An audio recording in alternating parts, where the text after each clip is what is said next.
신명기 4장 15절 31절 말씀으로 신명기 강의 5번째 시간 오늘 말씀을 나누도록 하겠습니다. 오늘 우리 지난 수요일에 말씀을 나눴던 4장의 그 앞부분에 이어서 모세가 이제 첫 번째 설교의 마지막 부분에 해당되어지는 부분인데, 오늘 이제 그 계명 중에서 두 번째 계명인 우상을 섬기지 말라, 우상을 만들지 말아라, 이 계명과 연결되어진 그 말씀의 중요함을 가르치고 있습니다.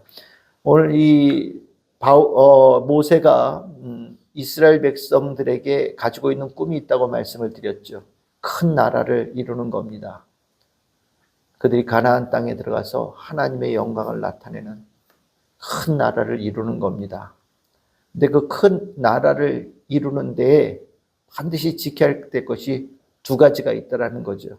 다른 신을 섬기면 안 되고, 두 번째는 우상을 만들어서 섬기는 일이 있으면 안 된다라는 아주 중요한 것을 가르치고 있습니다. 이 두 가지가 문제가 되면 큰 나라는 둘째치고 있는 것도 다 없어지고 소멸되어질 것이다 라고 경고를 하고 있는 거거든요.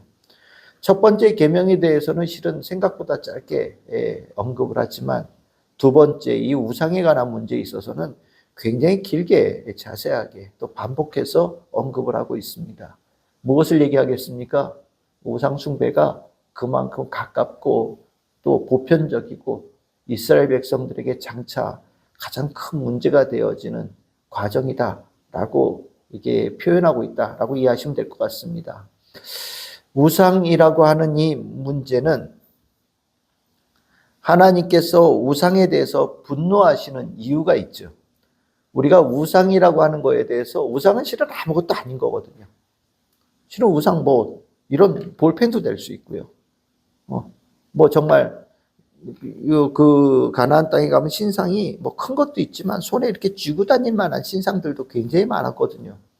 그것들이 많이 출토돼서 나오고 있고요. 그게 대단하겠습니까?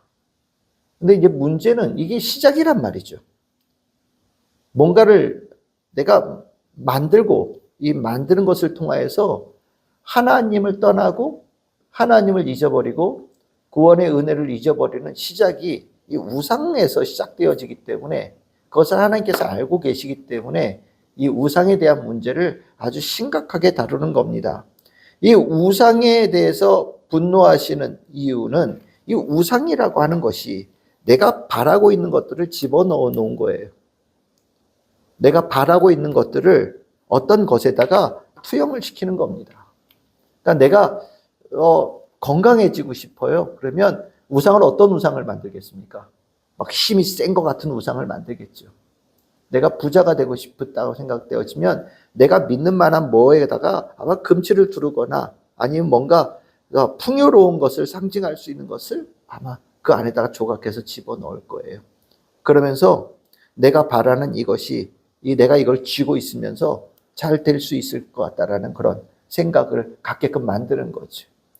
우리가 바라는 것들이 있잖아요. 다들 다들 바라는 것들이 있다 보니까 그 바라는 것에다가 뭔가 하나 이렇게 투영시키는 경우들이 허다하거든요. 우리는 그것을 생각보다 많이 해요.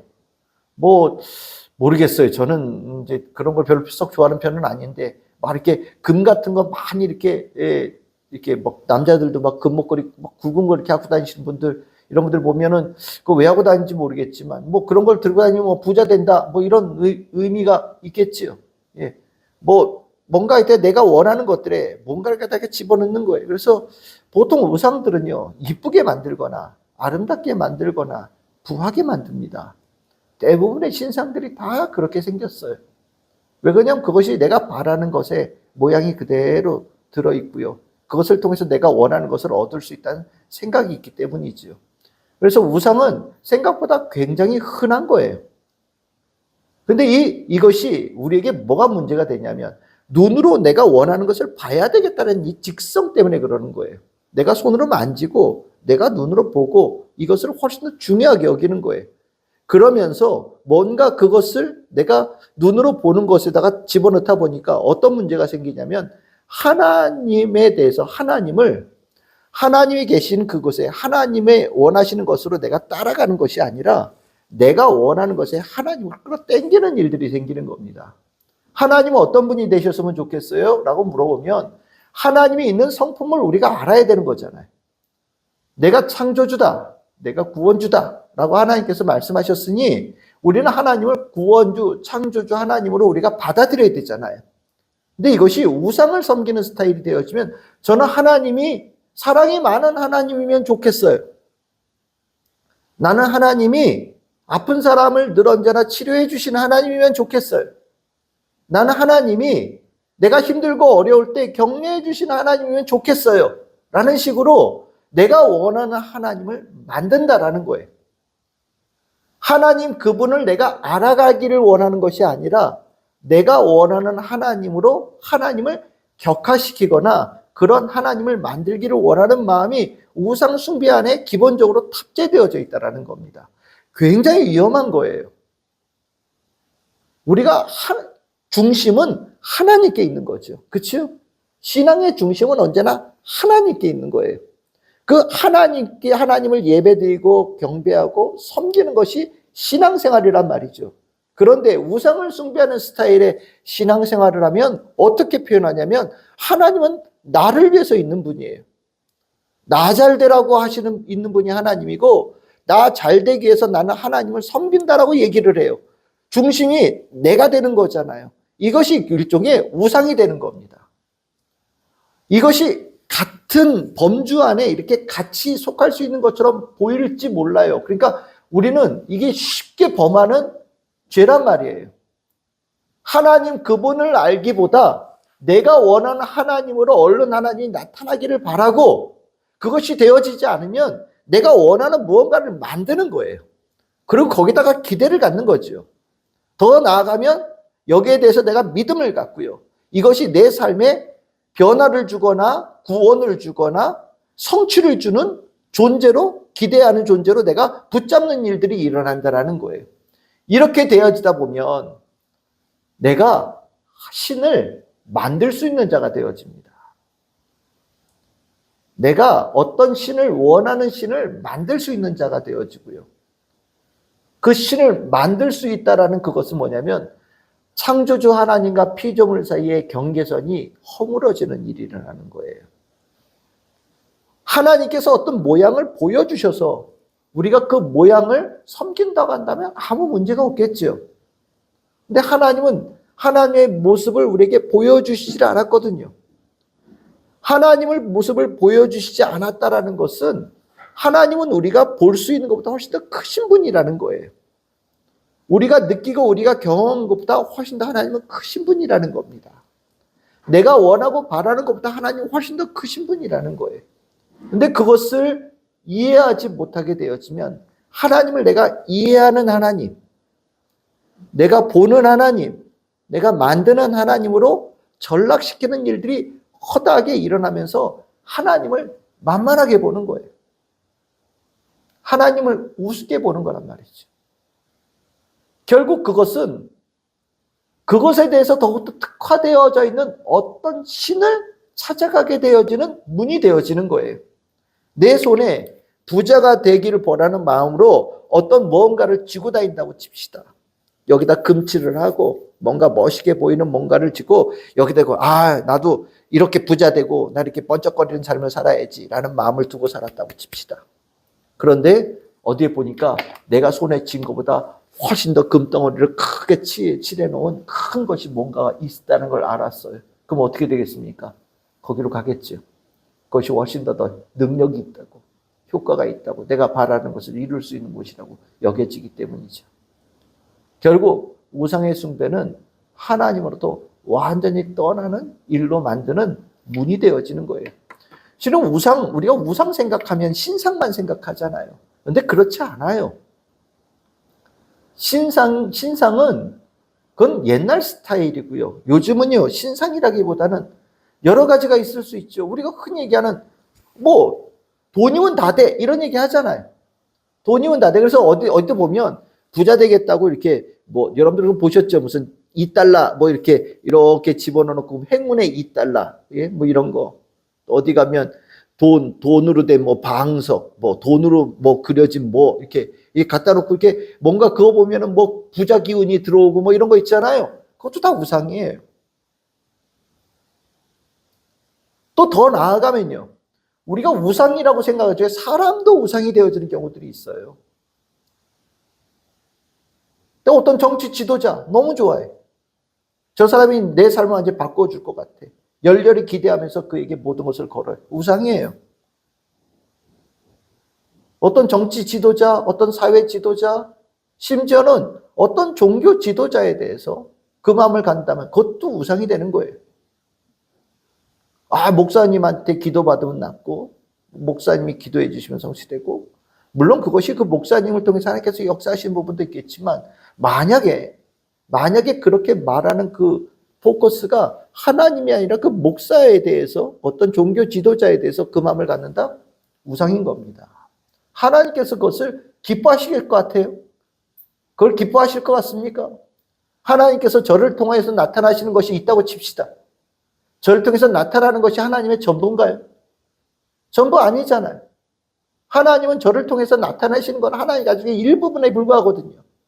아주 극히 일부분에 불과하거든요. 근데 그것을 보면서 그 하나님을 보지 못하고 목사를 통해서 어떤 하나님을 향해 나아가기를 원한다?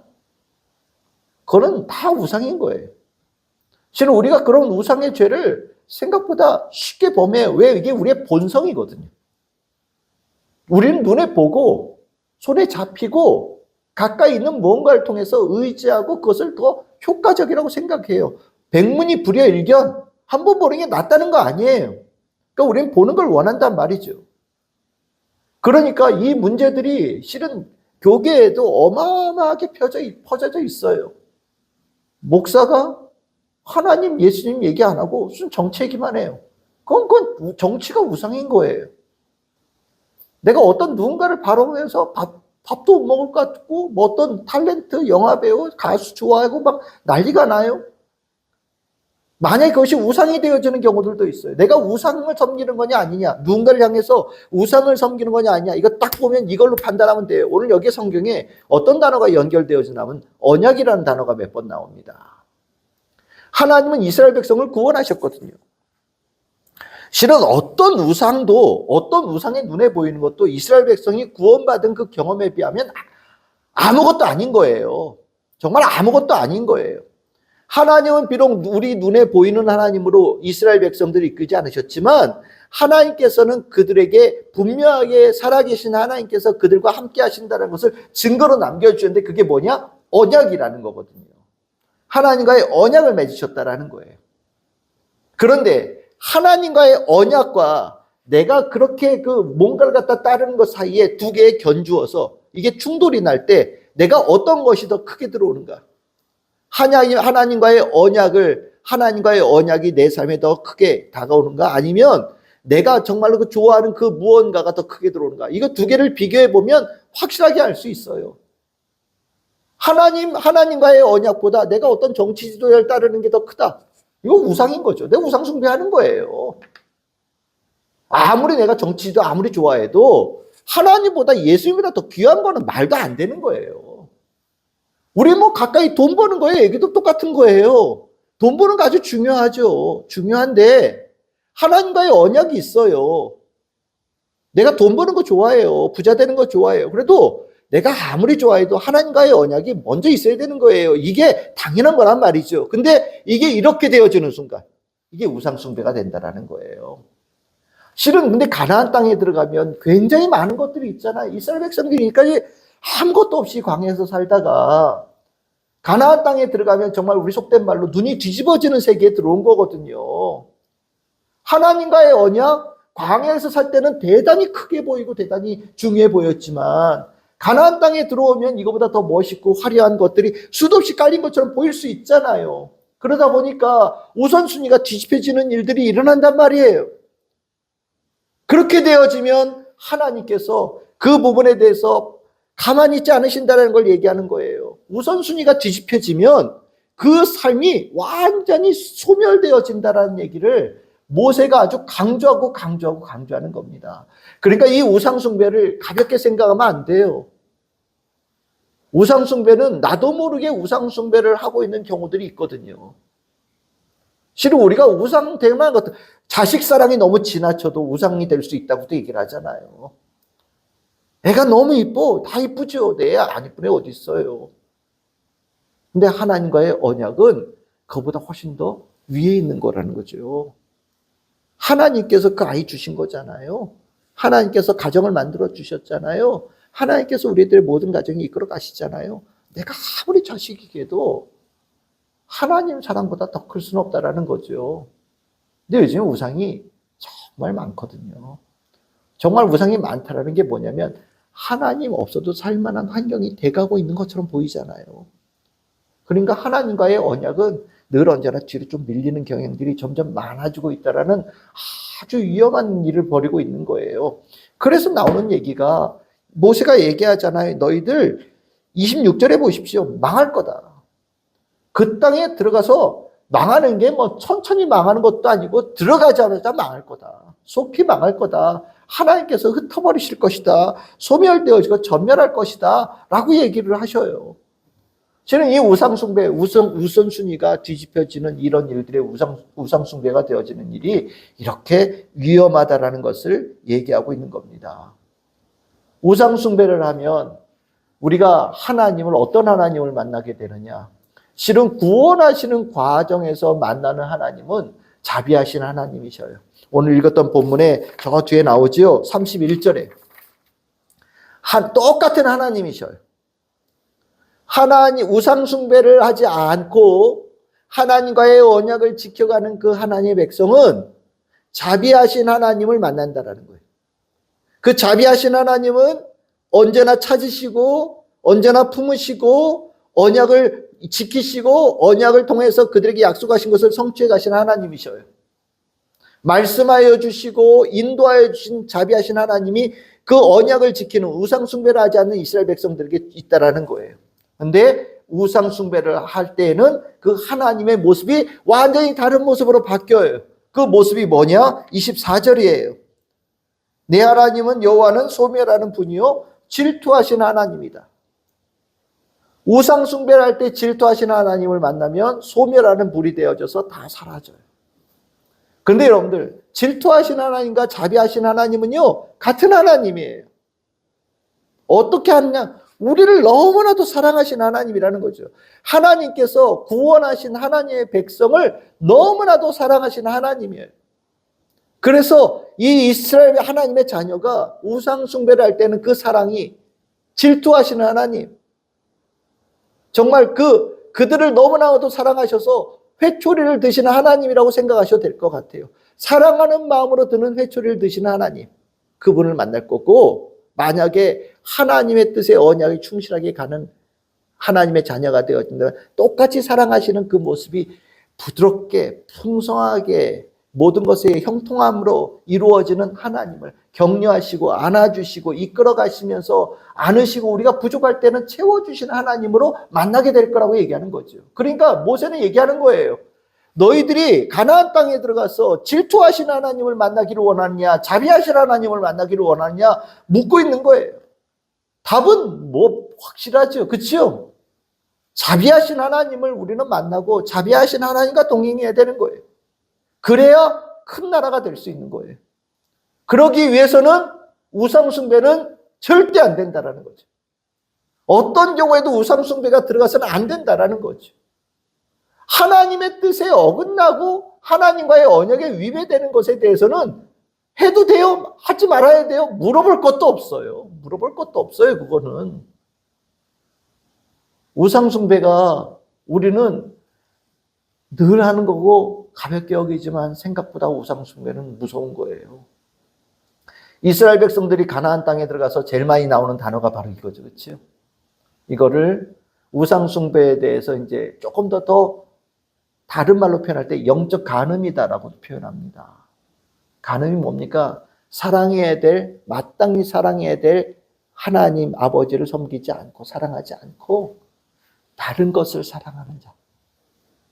다른 것을 사랑하는 것을 영적인 간음이라고 표현하기도 하죠. 실은 이 모습이 이스라엘 백성들에게 얼마나 많았습니까? 우리가 우리 자신을 돌아봐야 되는 거예요. 늘 언제나 돌아봐야 되는 거예요. 나의 우선순위는 어떻게 되어져 있는가? 살아가면서 하나님과의 우선순위가 확고하게 세워져 갈 때 하나님께서 주시는 축복이 있어요. 우선순위가 무너지면 삶이 무너지는 거예요. 특히 하나님의 백성들에게, 하나님의 자녀들에게 우선순위가 무너지는 것은 그의 삶에 질투하시는 하나님이 만나게 될 것이고 그의 삶이 소멸하게 되어지는 삶으로 이어진다는 것을 우리가 반드시 명심해야 됩니다. 실은 우상숭배를 해서 하나님께서 속히 멸하신다고 하셨지만 실은 그렇게 속히 멸하지 않으셨죠. 그렇죠? 꽤나 몇백 년의 시간을 하나님께서 기다려 주셨어요. 우상숭배가 이렇게 위험하다는 걸 우리가 알면 훨씬 더 민감하게 볼 텐데 하나님께서는 우상숭배하는 이들을 대하실 때 조금 더 사랑의 마음으로 지켜보시고 기다려주시는 부분이 있는 것 같아요. 그러다 보니까 우리가 우상숭배의 죄를 지으면서도 우상숭배를 하고 있다는 것도 제대로 깨닫지 못하게 될 때도 있고 우상숭배를 잘못됐다는 걸 알면서도 계속해서 진행하고 있는 부분들도 우리에게 있다라는 생각이 듭니다. 우리는 여러분들은 어떠십니까? 뭐가 혹시 우상숭배처럼 다가오십니까? 혹시 나에게는 뭐가 그런 게 있는 것처럼 생각이 드십니까? 하나님은 모세를 통하여서 나는 너희들에게 질투하는 하나님, 분노하는 하나님, 소멸하는 불처럼 임하는 하나님으로 만나기 싫다라고 말씀하시는 거예요. 나는 너희들에게 자비의 하나님으로 만나기를 원하고 가나안 땅에서 그렇게 너희들과 함께하고 싶다라고 말씀하시는 거거든요. 그래서 오늘 이 말씀을 우리가 더 진지하게 듣고 이 모세를 통해서 하나님께 주신 이 설교의 말씀을 귀하게 들을 수 있는 우리 성도들이 되기를 바라고 더 하나님께 또렷하게 초점을 맞추고 하나님과의 언약이 그 어느 것보다 가장 크고 귀하게 여러분들 심령에 새겨져 있는 복되고 복된 우리 참 즐거운 교회 모든 성도들 다 될 수 있기를 주님의 이름으로 축복합니다.